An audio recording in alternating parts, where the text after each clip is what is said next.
Un saludo a todos. Vamos a hablar hoy de cómo se aplica todo lo que hemos visto anteriormente sobre la revelación del ser en la carne del hombre, en el ser del hombre. ¿Cómo se aplica eso de una manera más práctica a nuestras vidas de creyentes? La donación de Dios, el don de Dios, la gracia de Dios, la revelación de Dios, tienen que pasar de ser una simple, digamos así, experiencia a ser un testimonio. El que lo vio es el que lo cuenta. El que vio la resurrección experiencialmente es el que sale a contar que el Señor está resucitado. En palabras de Paul Ricoeur sería: ¿cómo se pasa del amor a la justicia? Casi que dijéramos de la teoría a la práctica. Vamos a ver algunos puntos que son medios para ese testimonio. En primer lugar, entender la liturgia como un signo, como un símbolo que expresa otro mundo. Otro mundo es posible. ¿Cómo se expresa en la liturgia? La liturgia es un momento en el cual la comunidad entra en comunicación mística con Dios. Por eso la comunidad reunida está delante de Dios, está en Dios. Esto lo expresaba muy bien en la Edad Media la construcción de las catedrales góticas.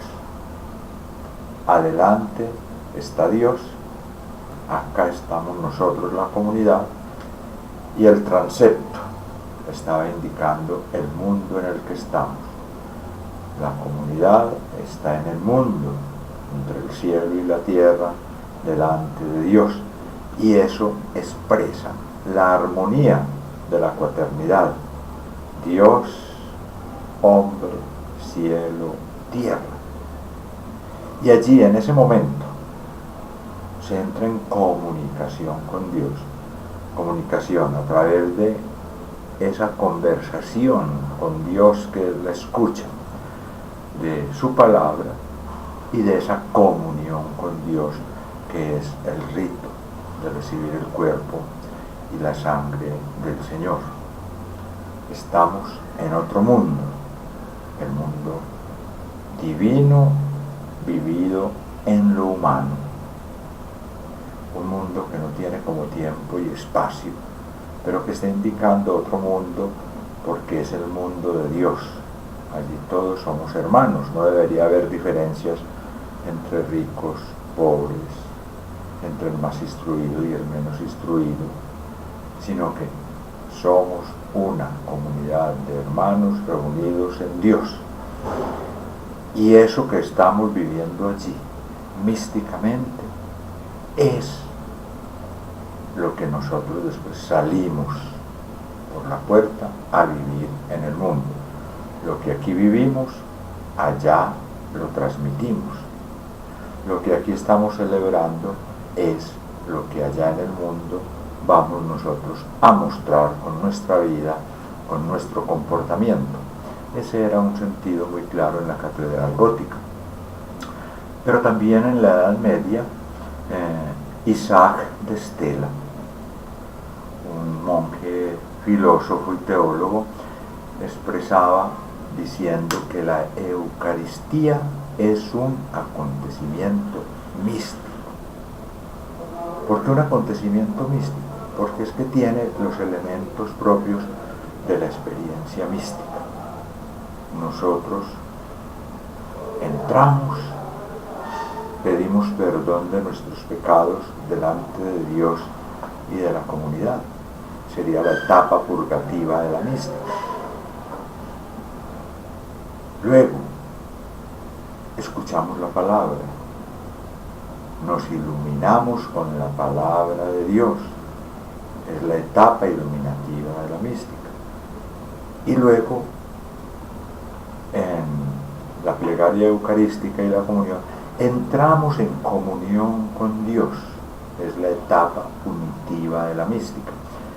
O sea que la celebración eucarística es una experiencia mística, que de pronto nosotros a veces olvidamos por hacer unas eucaristías muy a la carrera, eucaristías por cumplir, eucaristías de tipo social, eucaristías celebradas no bellamente, sino una eucaristía celebrada de cualquier manera, o con elementos simbólicos que no son pertinentes para la celebración eucarística, como la introducción de luces, de humo que sale detrás del altar en el momento de la consagración, de bailes a veces no muy propiamente religiosos, etc. Entonces hay que tener una recuperación de la experiencia mística de la liturgia y especialmente de la Eucaristía. También nosotros, en un segundo lugar, tenemos que aprender a hacer una lectura mística de la Escritura. De pronto, por efectos de la ilustración, nos quedamos en algo que había que hacer, pero que no era definitivo, que era los estudios histórico-críticos, lingüísticos del texto de la Escritura.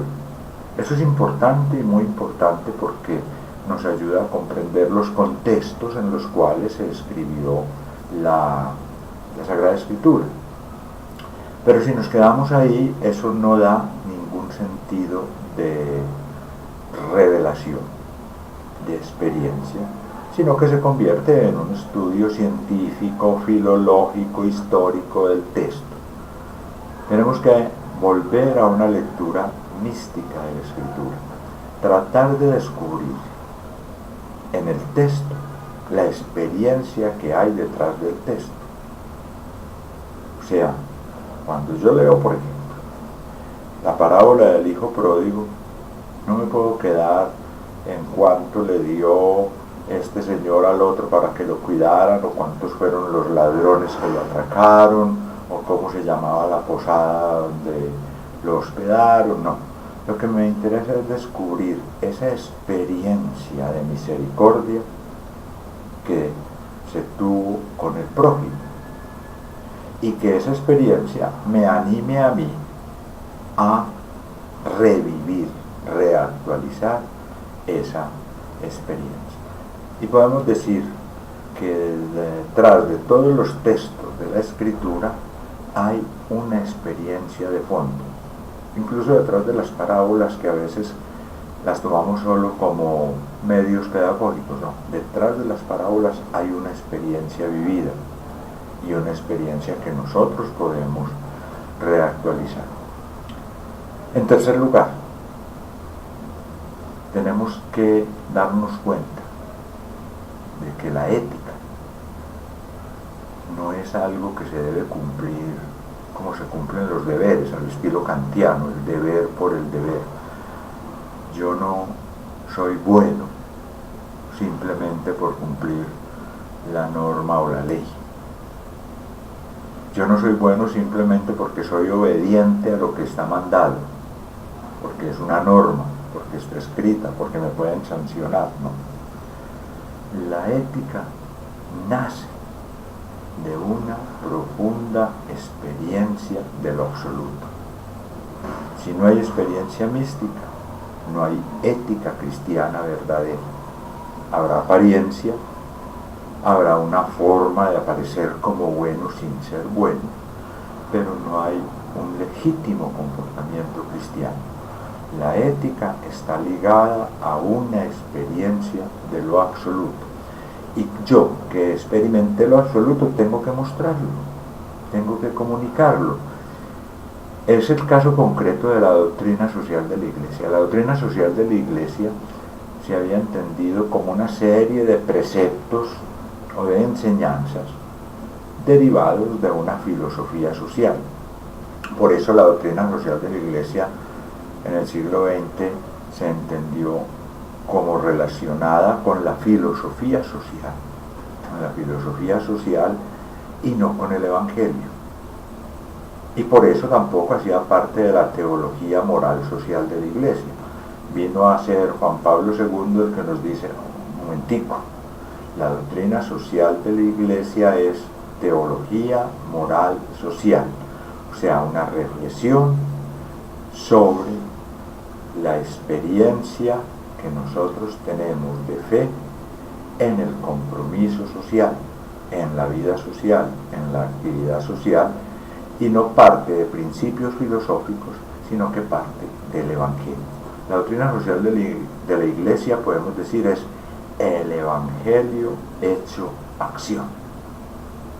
Y por eso la doctrina social de la Iglesia hoy vuelve a tomar tanta importancia, porque es el testimonio de los cristianos en lo social.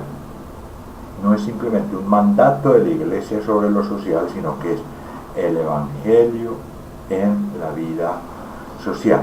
Y si yo he tenido la experiencia de Dios, lógicamente, si soy político, o economista, o ingeniero, o médico, o sacerdote, o ama de casa, o campesino, lo que sea, si yo he tenido la experiencia de Dios, la vivo allí, en ese campo. ¿Cómo? Siendo justos, siendo respetuosos, siendo solidarios, siendo honrados, trabajando por el bien de la comunidad. Porque eso fue lo que hizo Jesús, pasar por el mundo haciendo el bien. Eso es lo que hacen los cristianos. Los cristianos son otros Cristos, que pasan por el mundo haciendo el bien. Y todo lo que hacen, lo hacen bien, porque están fundamentados en la experiencia del amor de Dios. Y el que ha vivido la experiencia, transmite la experiencia, cuenta la experiencia, vive la experiencia, reactualiza la experiencia. Nuestra vida, a fin de cuentas, como cristianos, es ser testigos de un amor que nos ha sido dado. Yo creo que esto nos puede ayudar a todos para revisar nuestra vida un poquito y sobre todo para hacer eso, ser testigos del amor que nos ha sido dado. Muchas gracias.